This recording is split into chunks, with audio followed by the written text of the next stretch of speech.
상한 갈대를 꺾지 아니하며 꺼져가는 등불을 끄지 아니하고 진실로 정의를 시행할 것이며 그는 쇠하지 아니하며 낙담하지 아니하고 세상에 정의를 세우기에 이르리니 섬들이 그 교훈을 앙망하리라. 예, 개역 성경으로 읽었는데 우리 단톡방에 조천희 자매가 그 메시지 성경을 올려놨어요. 그걸 보니까 아주 우리가 더 생생하게 느낄 수 있도록 번역을 해놨습니다. 그 메시지 성경 다시 한번 읽어보겠습니다. 나의 종을 유심히 보아라. 내가 전적으로 지지하는 종이다. 그는 내가 택한 사람이며 나는 그가 더없이 마음에 든다. 나는 그를 온통 내 영으로 내 생명으로 감싸주었다. 그가 민족들 사이에서 모든 일을 바로잡을 것이다. 그는 일장연설이나 화려한 행사로 자기 일을 과시하지 않을 것이다. 그는 다치고 상한 이들을 무시하거나 미천하고 보잘것없는 자들에게 무관심하지 않으며 분명하고 단호하게 모든 일을 바로잡아 줄 것이다.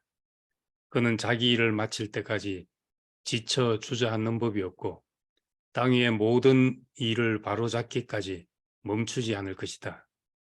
먼 바다 섬들까지 그의 가르침을 고대할 것이다. 뒤에 읽은 게 좀 훨씬 생생하지요. 예, 근데 지난번에 봤던 41장은 고레스 왕 덕분에 페르시아 고레스 왕 덕분에 바벨론 포로에서 해방되어 고국 땅으로 귀환할 것에 대한 예언이고 오늘 42장은 만유의 구원을 이루기 위해서 하나님이 친히 세울 메시아에 대한 예언입니다. 어떤 사람을 택하시는가 하는 문제와 하나님의 구원이 어디까지 미칠 것인가 하는 것이 이사야 42장의 메시지입니다. 그래서 여호와의 종의 성품과 사역이라고 제목을 잡았습니다. 오늘 읽은 1절에서 4절 말씀은 마태복음 12장 17절에서 21절에 예수님에 대한 예언으로 그대로 인용했습니다. 우린 성경을 이제 구약 성경을 이렇게 읽을 때 이사야 42장에 이 나의 택한 종, 내가 붙드는 나의 종, 내 마음에 기뻐하는 자 이렇게 읽으면 우린 당연히 이제 배운 것이 있기 때문에 예수님을 두고 한 말씀이구나 이렇게 생각을 합니다. 그러나 이제 본래 이사야는 누구를 생각하고 이 묘사를 한 것인가 한 겁니다.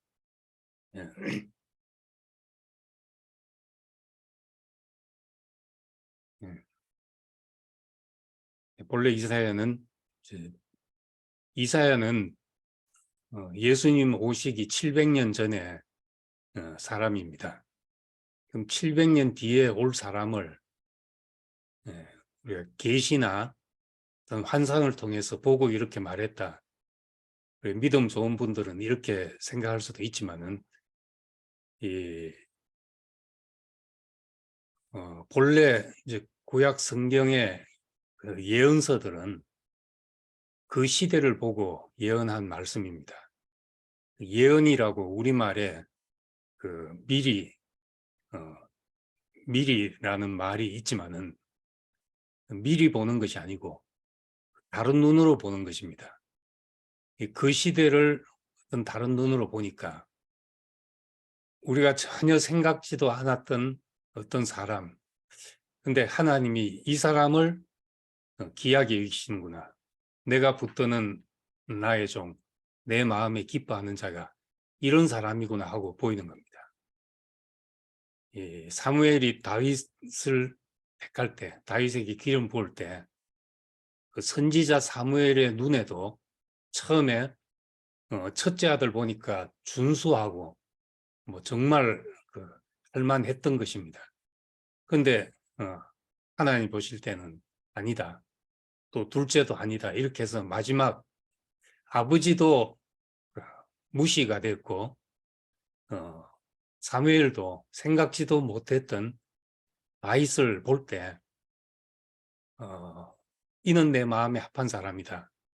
저를 통하여 내 뜻을 다 이루리라. 이런 마음이 생겼다는 겁니다.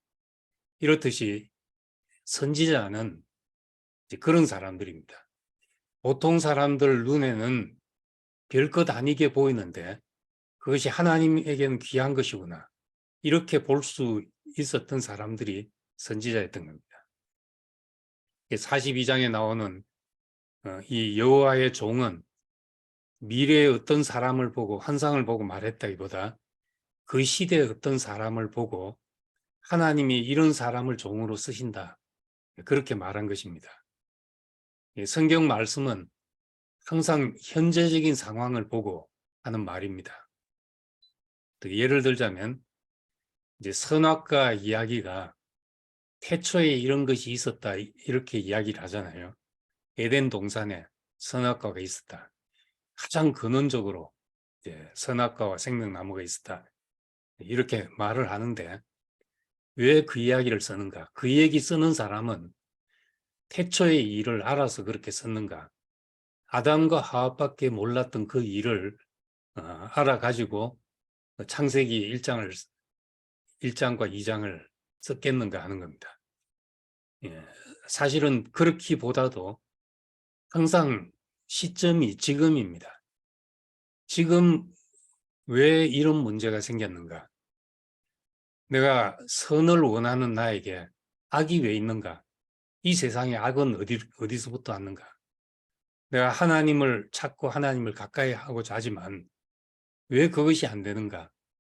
이런 문제에 대한 답을 근원적으로 대답을 한 거죠. 그러니까 문자적으로 읽으면 태초에 이런 일이 있어서 이렇게 흘러내려와서 이렇게 됐다는 이야기를 쓰는 것 같지만은 사실은 지금 있는 어떤 것을 보고 표현을 근원적인 문제로 표현을 한 것입니다. 그래서 늘 현재적 상황을 보고 하는 말이지만은 하나님이 쓰시는 사람은 어느 시대에나 그런 사람이기 때문에 이사야가 말한 여호와의 종의 모습은 어느 시대에나 진린 것이죠. 예수 시대에 보니까 바로 예수가 그 사람이었다는 겁니다.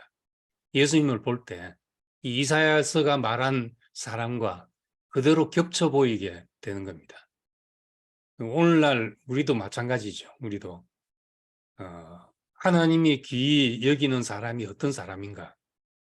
이 표현한 대로 일장연설이나 화려한 행사로 자기 일을 과시하는 그런 사람이 아니라 외치지 않고 목소리를 높이지 않고 그 소리가 들리지 않는 사람인데 이 사람을 하나님이 기뻐하고 택하시고 마음에 들어 하시고 자신의 영을 그에게 부어주시고 이렇게 하시는 겁니다. 이제 우린 이 모든 성경 말씀이 예수에 대한 예언이라고 말하는 것도 이제 미래의 것을 예언해놔서가 아니라 그런 의미에서 그 시대를 말했지만은 그 시대를 하나님 보시는 눈으로 봤기 때문에 예수님 시대에도 바로 이 사람이 하나님의 택한 종이구나 이렇게 알게 되는 것입니다. 하나님이 쓰시는 사람은 늘 그런 사람이다 이야기를 하는 거죠. 이 하나님의 통치 방식, 메시아의 통치 방식은 세상의 정복자와는 전혀 다르기 때문에 크고 우렁찬 목소리를 내는 사람이 아닙니다. 그렇다고 해서 이제 저처럼 목소리가 적은 사람이 하나님이 쓰시는 사람이다. 그 말은 아닙니다. 목소리 크고 작고 관계없이 하나님의 일을 하는 사람은 손이 보이지 않고 땀이 나지 않고 소리가 들리지 않는다는 말이죠. 저 사람을 통해서 무엇이 된다. 그렇게 생각을 안 하는데 그렇게 되는 겁니다. 그리고 이제 3절에 보면은 상한 갈대를 꺾지 아니하며 꺼져가는 등불을 끄지 아니하고 진실로 정의를 시행할 것이며, 이 상한 갈대, 꺼져가는 등불, 이것은 지금 이스라엘을 두고 한 말이지만은 모든 사람의 실상이죠. 우리 자신을 볼 때 늘 이런 사람입니다. 왕성할 때라 할지라도 그 사람은 그림자처럼 다닌다. 그런 표현이 있습니다. 하나님이 우리의 유능함이나 힘만 사용하시는 것이 아니라 우리를 위축시키는 모든 결함, 이런 것을 하나님은 버리지 않을 뿐만 아니라 그걸 쓰실 수 있다는 겁니다. 내 약함을 단지 위로하고 내 상함을 돌보시고 단지 그렇게 한다는 말이 아니라 적극적으로 하나님은 그것을 쓰실 수 있는 분이다. 이것이 우리의 소망입니다. 난 이것 때문에 안 된다, 저것 때문에 안 된다 했던 그것을 하나님이 적극적으로 쓰실 수 있다는 말이죠. 바울이 깨달은 것도 동일하잖아요. 자기 약함 때문에 3번이나 하나님 앞에 간구를 했는데, 근데 들려기를 네 은혜가 네게 족하다. 네 은혜가 네게 족하다. 이는 내 능력이 약한 데서 온전해지기 때문이다. 이는 내 은혜가 내게 족하다 하는 말은 너에게 필요한 전부가 나다. 이런 말과도 같습니다. 너에게 필요한 전부가 나다. 그러니까 이 사실을 깨닫고 나서 바울은 나의 약한 것들과 능력과 궁핍과 박해와 공고를 오히려 기뻐한다. 이런 사람이 된 겁니다. 약한 것, 꺼져가는 것, 이것을 하나님이 오히려 쓰시기 때문에 그것을 오히려 기뻐하고 자랑하고 내놓고 하는 사람이 됐다는 겁니다. 그래서 썩으면 우리가 버리게 되는데, 썩어도 우리에게 유익하도록 썩을 수가 있잖아요. 그걸 발효라고 그럽니다. 썩는다고 하지 않고 발효된다고 그러죠. 썩어도 우리가 그냥 썩을 수도 있고 하나님에게 유익하도록 썩을 수가 있습니다. 어떤 유익한 균이 들어가면 썩으면서 우리에게 더 유익하게 만드는 것이죠. 우리가 하나님의 말씀이 들어오면 어차피 부패될 인생인데 하나님 앞에 유익하도록 썩게 만들게 되는 겁니다. 그러니까 우리 약함과 상함을 유익하게 볼 수 있는 눈, 하나님의 말씀의 눈으로 보면은 그것을 오히려 우리가 유익하도록 보기 때문에 상한 갈대를 꺾지 아니하며 꺼져가는 등불을 끄지 아니한다는 것을 소극적으로 우리를 불쌍히 여기고 돌본다는 말일 뿐만 아니라 적극적으로 오히려 그걸 하나님이 쓰셔서 더 요긴하게 더 귀하게 쓰실 수 있다는 겁니다. 그래서 예수님 말씀으로는 건강한 자에게는 의사가 쓸데없고 병든 자에게 쓸데있다. 내가 의인을 부르러 온 것이 아니라 죄인을 부르러 왔다. 그것이 하나님에겐 더 필요한 것이다 하는 말씀입니다. 그리고 이제 4절에 그는 세하지 아니하며 낙담하지 아니하고 세상의 정의를 세우기에 이르리니 섬들이 그 교훈을 앙망하리라 이랬습니다. 세하지 않고 낙담치 않는다. 지쳐 주저앉는 법이 없다. 멈추지 않는다. 왜 지치게 되는가? 왜 지치게 되는가? 우리가 결과를 정해놓고 기다리면 지치게 됩니다.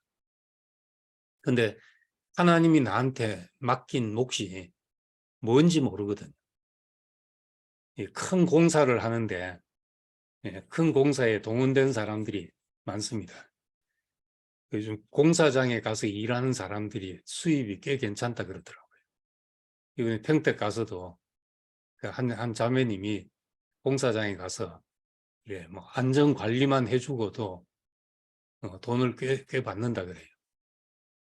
나도 공사장 가면 돈을 좀 벌까 하는 생각도 잠시 해봤는데, 그 공사장 안에 정말 집을 지어 올리는 것과 관계없이 그 구석구석에 공사 관리하는 사람, 차 들어오고 나가고 하는 것만 관리하는 사람도 있고, 전부 한 부분 하고 있죠.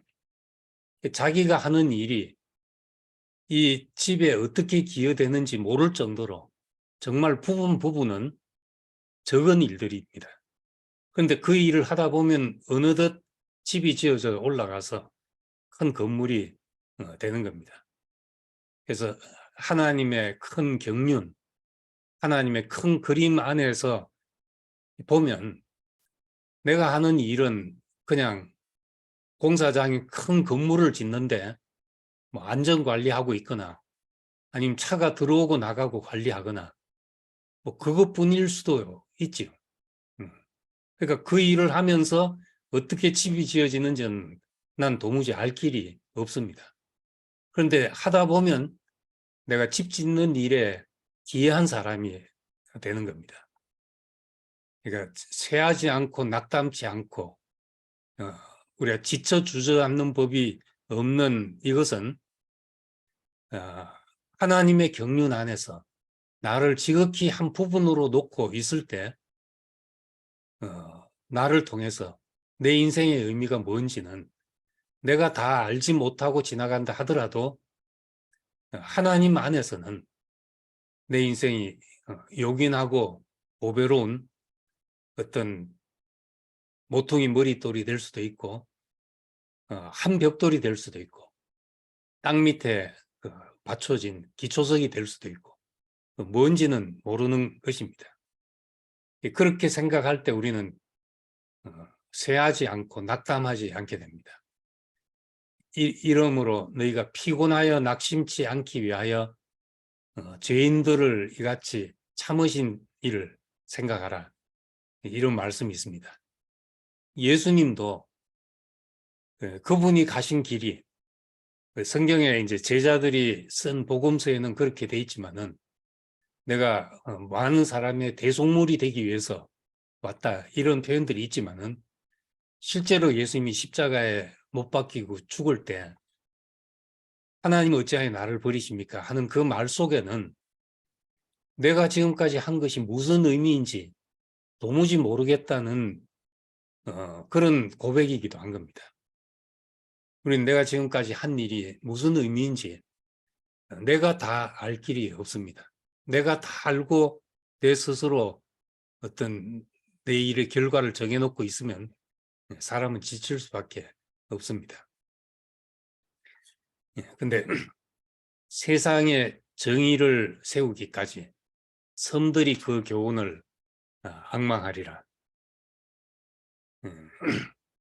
자기 일을 마칠 때까지 지쳐 주저앉는 법이 없고 땅 위의 모든 일을 바로잡기까지 멈추지 않는다. 먼 바다 섬들까지 그의 가르침을 고대할 것이다 했습니다. 이 섬들이 그 교훈을 앙망한다. 그 섬, 여기 42편에 그 섬들이라는 표현이 많이 나옵니다. 이 섬은 먼 곳을 말하죠. 먼 곳에 있는 것. 땅 끝까지를 표현할 때 이제 섬들이라는 표현을 씁니다. 땅 끝에 있는 것.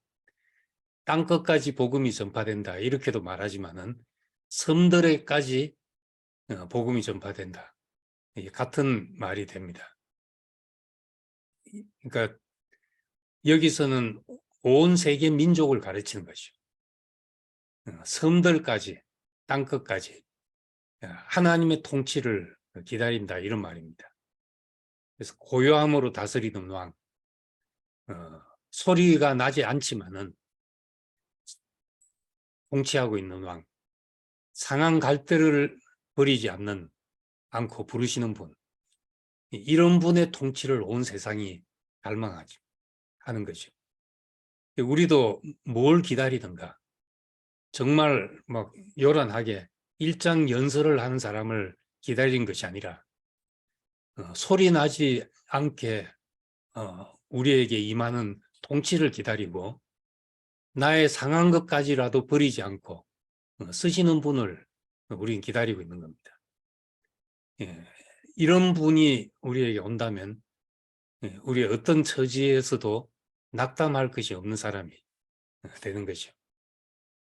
하나님의 택한 종의 성품은 이런 것이다. 이걸 우리가 4절에서 봤고, 그 다음에 9절에 보면은 내가 새 일을 행하리라 그렇게 말합니다. 9절에 보라 전에 예언한 일이 이미 이루어졌느니라. 이제 내가 새 일을 알리노라. 그 일이 시작되기 전에라도 너희에게 이르노라. 이제 내가 새 일을 알리노라. 이 새 일이라는 것은 1차적으로 문자적으로 바벨론 포로에서 기한을 가르치는 것입니다. 근데 이제 2차적인 의미, 우리가 신약에서 이 의미를 생각하면 메시아 시대에 그 위대한 영적인 해방을 말하는 거죠. 우리를 모든 얽매인 것에서 해방하는 이것이 새 일입니다. 다 매여 있는데 우리의 필요에 매여 있고 내 성격에 매여 있고 내 자존심에 매여 있고 다 매여 있는데 이 얽매인 것에서 해방이 되었다. 이 얼마나 큰 해방이고 자유인지 모릅니다. 우린 참 이게 안 그러고 싶은데 그 내 속에 있는 어떤 것에 매여 있고 잡혀서 왜곡되고 꼬여 있을 때가 많거든요. 근데 얽매인 모든 것에서 해방되면 그 하나님의 말씀이 그대로 내게 흘러 들어와서 흘러내려가는 사람이 되는 것입니다. 10절에서 13절 보면 하나님은 모든 이방 민족을 장차 오실 그리스도로 말미암은 구원으로 초청하는 말씀입니다. 여기 여러 가지 표현을 해놨는데 10절에서 11절 보면 항해하는 자들, 바다 가운데서의 만물과 섬들과 거기 사는 사람들, 여호와께 새 노래로 노래하며 땅끝에서부터 찬송하라.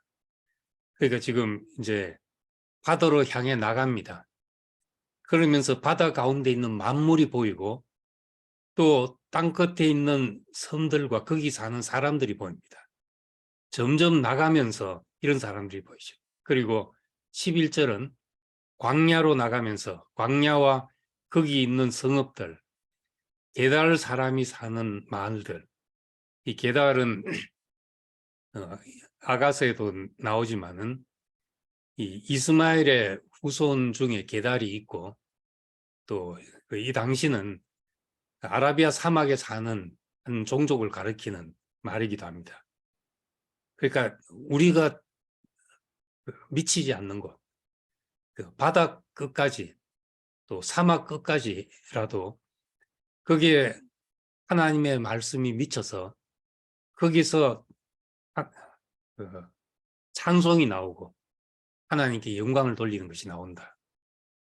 이것이 이제 하나님의 구원이 땅끝까지 미친단 말입니다. 하나님이 행하시는 새 일은 앞에 말한 대로 이전에 전에 예언한 일이 이미 이루어졌고 또 새 일을 행한다. 그것은 이제 이스라엘 민족이 다시 해방되는 뿐만 아니라 하나님의 구원은 땅끝까지 미칠 것이라는 말씀입니다. 이스라엘이 잘 나갔으면 더욱 강한 배타적 민족주의가 됐을 겁니다. 내가 제일 잘 나가 하는데 갇히게 되죠. 근데 그들이 꺾였기 때문에 이런 말씀이 나오게 되는 겁니다. 모든 민족에게, 만유에게 하나님의 구원이 미친다는 생각이 나오게 되죠. 바울도 이 유대 민족에 대한 자부심이 대단한 사람이잖아요, 바울이. 그런데 원가지가 이 유대 민족이 실패한 그것을 원가지가 꺾였기 때문에 다른 돌감람나무 가지가 거기에 접붙여져서 원감람나무의 진액을 먹고 자라게 됐다. 그래서 유대인의 구원이 실패함으로 말미암아 이방인들에게 구원의 여지가 생겼다. 이런 이제 해석을 로마서에서 내놨던 겁니다. 마찬가지로 이 이스라엘의 실패의 경험이 이사야서는 단지 이스라엘을 회복한다는 데 그치지 않고 섬들에까지 그리고 사막 끝까지 먼 곳에 알려지지 않은 민족들까지도 이 구원에 참여할 것이다. 이것이 이제 세일이라고 그렇게 말합니다. 교회 생활 하다 보면은 교회 사람들끼리 보낸 시간이 많잖아요. 지금도 이제 뭐 우리 교회 열심만 내면 월화수목금도 매일 퇴근하고 집에 오면 뭐 줌하고 뭐 교회 가고 말씀 듣고 이러다 보면은 가족하고 보낼 시간도 없고 특히 뭐 세상 사람들 만날 시간은 더더욱 없죠. 그리고 우리는 그동안 이런 것을 교회 생활 잘한다 하고 박수치고 이렇게 해왔습니다. 그렇게 오랜 세월을 보내다 보면은 교회 바깥 사람들이 불편해지죠. 가족들하고 있는 것보다 교회 사람들하고 있는 게 더 편하고 재밌고 이렇게 돼버리게 되면은 나중에는 새로운 사람들도 귀찮아지게 됩니다. 저도 토론토에서나 뉴욕에서 이래 교회 생활을 하다 보니까 늘 같이 있는 사람들이 편하고 재밌고 즐겁고 이래 되다 보니까 새로 누가 오면 또 처음부터 뭐 이걸 설명을 해야 되고 힘이 드는 거예요. 그러다 보니까 별로 새로운 상황을 자꾸 안 반기게 되고 그러면 있던 사람들의 울타리 속에 갇히게 됩니다. 그렇게 갇히고 나면 그것만 또 그대로 가냐. 그 사람들만 있으면 그 사람들 안에서 또 부딪힘이 생겨가지고 또 흐지부지한 게 생기죠. 그래서 이제 집도 새로운 애가 태어나고 이럴 때 부부 관계도 또 새로워지잖아요. 그리고 이제 애들 다 크고 나면 남편과 아내가 뭐 흥미로운 것도 없고 알 것 다 알고 그렇게 사는데 또 손자 손녀가 태어나면 또 상황이 달라지거든요. 뭐든지 사실은 새로운 것이 흘러들어 옴으로써 우리가 더 머물지 않고 자극받게 되고 우리 자신도 새롭게 되는 거죠. 그래서 우리 안에 머물지 않고 밖으로 좀 돌아다닐 필요도 있습니다. 오늘 막 말씀만 들으라 다른 거 하지 마라. 이제 여기서 좀 자유로워져 가지고 다른 것도 봐야지 우리가 왜 소중한지도 알게 됩니다. 그리고 역사를 봐야지 우리가 어떤 자리에 있는지 자리매김이 되죠. 아, 내가 이런 자리에 있구나, 이런 위치에 있구나 하는 것을 알게 되고 그렇게 내 자리매김이 돼야 내가 다른 사람에게 어떻게 쓰여질지 알게 됩니다. 그거 모르면은 그냥 우리만 전부라고 생각을 하고 다른 것은 다 무시되고 이렇게 되면 결국 우리 안에 갇히게 된다는 겁니다. 그럼 좋은 것도 다 매너리즘에 빠지게 되고 사성에 젖게 되고 이런 길을 가게 되죠. 그렇기 때문에 참 하나님의 경륜을 보면 이 성경 전체 그림을 보면은 왜 이 인간들은 이렇게 계속 우상을 섬기고 변절하고 타락하고 이렇게 해서 하나님 앞에 매맞고 망하고 왜 하나님의 민족이 가는 길이 그러냐. 구약을 보면 짜증날 정도로 하나님이 겨우 건져 놓으면 또 타락하고 또 우상 섬기고 되풀이 됐습니다. 그런데 좀 더 그림을 넓게 보면은 그것을 통해서 이방으로 하나님의 관심이 더 넓혀지게 된 것이죠. 바울의 논리로 하면은 어떤가 하면 하나님이 한 아들을 사랑하다가 한 아들이 이제 말을 안 들어가지고 이 아들이 미워지게 돼서 다른 것을 사랑하게 됐다는 겁니다. 다른 것을 사랑하다 보니까 이 아들이 시기가 나서 아버지께 다시 돌아오게 됐다는 겁니다. 그래서 결국 이 아버지의 경륜은 모든 사람을 사랑하게 하는 것. 다시 말해, 하나님이 유대인을 사랑하다가 유대인이 말 안 들으니까 하나님 마음이 이방에게로 흘러갔고, 이방인을 사랑하니까 바울의 이제 믿음은 유대인들로 하여금 식이 나서 하나님 앞으로 돌아오게 할 것이다. 그래서 궁극적인 하나님의 구원은 모든 사람을 하나님 앞에 돌아오게 한다. 이것이 바울이 발견한 하나님의 그 섭리라는 겁니다. 이사야서 42장은 이제 내가 새 일을 알리노라 하면서 그런 그림을 우리에게 보여주고 있는 겁니다. 유대인에게 머물지 않고 어떤 민족, 어떤 교회, 어떤 지역에 머물지 않고 하나님은 모든 사람이 구원에 이르고 진리를 알게 하시기를 원하는구나 하는 것을 보게 되죠. 근데 이제 이 일을 이스라엘은 기머거리가 되고 소경이 되어서 들을 수 없고 볼 수 없게 됐다는 겁니다. 여기 18절 19절에 보면은 너희 못 듣는 자들아 들으라, 너희 맹인들아 밝히 보라. 누가 기머거리고 누가 맹인이냐. 19절에 보면 맹인이 누구냐, 내 종이 아니냐, 누가 내가 보내는 내 사자같이 못 듣겠느냐, 누가 내게 충성된 자같이 맹인이겠느냐. 이스라엘이 지금 맹인이고 기머거리라는 것을 말해주고 있습니다. 왜 이스라엘은 못 듣고 못 보는 백성이 됐는가? 그것이 22절 말씀이 있습니다. 왜 그렇게 된가? 20절에 그 이유가 있습니다. 네가 많은 것을 볼지라도 유의하지 아니하며 귀가 열려 있을지라도 듣지 아니한도다. 그러니까 보고 듣는다는 것은 외부의 정보를 받아들이는데 많은 것을 보지만은 받아들이지 않는다는 거죠. 듣지만은 받아들이지 않고, 그러니까 결국 안 보고 안 듣는 것과 똑같은 사람이 되는 겁니다.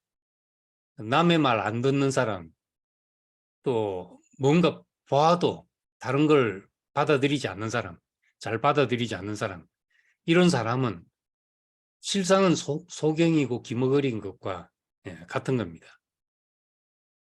사람은 이제 보고 듣는 것을 통해서 자기 밖의 세계에 열리게 됩니다. 그렇지 않고 안 보고 안 들으면 자기 생각 속에 갇히게 되잖아요. 사람은. 자기 안에 갇혀 있는 사람이 되어버립니다. 이스라엘은 자기 좋은 것에 갇혀버리게 된 겁니다. 그렇게 되니까 열방의 빛이 되어서 시온의 영광을 비춰야 될 사람이 비치지 못하고 마치 불을 켜서 말 아래 둔 것처럼 덮어둔 것처럼 이런 백성이 되게 되었다 하는 말을 하고 있습니다. 그래서 22절에 도둑 맞으며 탈취당하며 다 굴 속에 잡히며 옥에 갇히도다. 왜 이렇게 됐는가? 왜 도둑 맞고 갇히게 됐는가? 보지 못하고 듣지 못하기 때문이죠. 보지 못하고 듣지 못한 것은 눈기가 없어서가 아니라 그러니까 안 들으려 하기 때문이단 말이죠. 하나님 말씀도 하고 있는데 안 들리는 거죠, 그 사람한테는. 그렇게 되면은 결국은 우리 것이 도둑맞게 되고 캄캄하기 때문에 내가 뭐가 귀한지 뭐가 덜 소중한지 모르기 때문에 귀한 것을 도둑맞아도 도둑맞은지 모르게 되고 갇혀 있어도 갇혀 있는지 모르는 사람이 되는 겁니다. 이 이스라엘의 상태고 늘 좋은 것에 머무르는 사람은 이렇게 될 수밖에 없습니다. 물이 아무리 깨끗한 물도 고여 있으면 썩잖아요. 늘 새로운 물이 흘러 들어오고 흘러 나가야지 신선하게 유지되는 것과 마찬가지입니다. 열려 있지 않으면 우리는 결국 기머거리가 되고 소경이 된 사람과 마찬가지입니다. 그래서 사람은 다 빛이 있는 곳, 기쁨이 있는 곳을 찾게 돼 있습니다. 다 기분 좋은 곳으로 가고 싶지, 뭐 질질 짜고 있고 부정적인 얘기를 하고 이런 곳에 가고 싶겠습니까? 다 생명은 빛을 찾고 식물도 잎들이 아침에 이렇게 밖에 놔두면 방향이 틀어져요. 햇빛 비치는 곳으로 잎의 방향이 틀어지거든. 식물도 그렇고 사람도 마찬가지일 겁니다.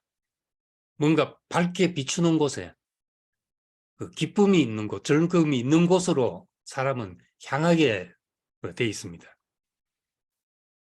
그래서 우리가 늘 이렇게 빛을 향하여 살아왔기 때문에 그리스도를 향해서 우리가 살게 돼 있는 겁니다.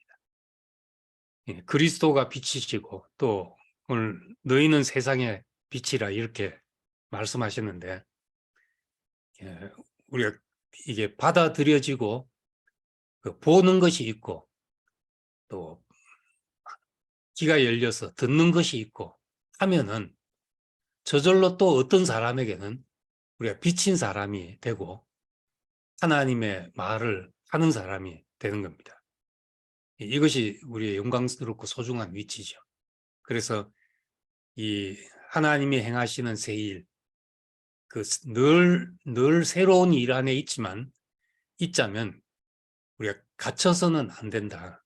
닫혀 있는 사람이 돼서는 안 된다 하는 것을 이 말씀을 통해서 교훈을 얻게 되고 열려 있으면 내가 빛을 향해서 가면 우린 또 누구인가 빛이 돼서 이스라엘이 시온의 영광을 온 세상에 비추어야 될 사명을 가진 사람들인 것처럼 우리도 그렇게 하나님의 영광을 비추는 사람으로 살게 될 것입니다. 감사합니다. 아멘. 아멘.